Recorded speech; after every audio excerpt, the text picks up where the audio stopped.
Well, look at yourself when your mom had cancer and what was out here then. Yeah, nothing.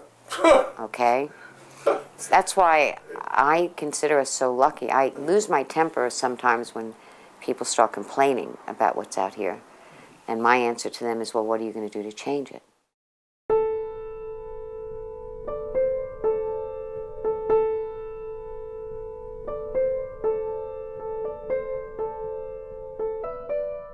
And he said, it's gone active, whatever it is, it's gone active. And he didn't say cancer, but I knew it was. I knew that's what it was. I walked out of there and I sat in my car and cried for a while. It was a jolt. My son, who was at the time 16, he looked pale, and I thought, well, maybe he's coming down with a cold. The doctor looked him over, and his platelet count had fallen through the floor because of the leukemia that was diagnosed that night. There was an absolute sense of bewilderment when this happened. Why me? Am I going to die? I was, you could say, at sea. I mean, I was just out there. And I had hardly any idea where to turn, who to go to, nothing. I always told people that physically, it is the worst flu you have ever had with the worst hangover at the same time. I was in a very, very dark place. And I knew that I needed help.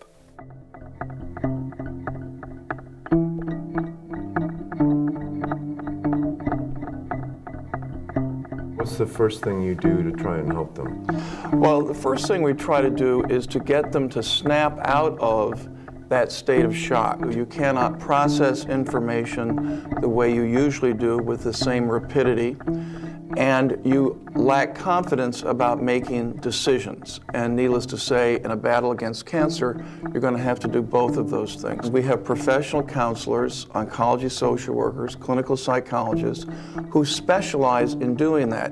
And the teaching tool we use is Cancer Simplified, which is 44 flip charts. And patients feel much more empowered when they understand some of the basics of what's going on in their bodies. When you have an organization like Fighting Chance, if I were to have a bad day, or if I was thinking of stopping, I could go to the office and talk to Kerry on a one-to-one. And those were the difficult times where people like Heather and Kerry really help you get over that hump until you pick yourself back up. Once I had this diagnosis, you don't want to get out of bed because something bad is going to happen to you again. What's next? And that's really hard to work through. Fighting Chance doesn't have the cover over their heads. When you have cancer, you are so stressed that you do not have the patience to wait for a number from information or to rummage through the yellow pages.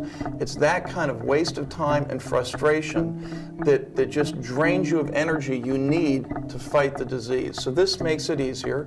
There are a lot of people in the world who just say, oh, the hell with this, it's too hard. When I feel like it's getting me down, I just try to put my head down and keep walking. Put my head down and keep walking. You have to keep on moving forward. I will continue to live. I'm going to beat this, and I'm going to win.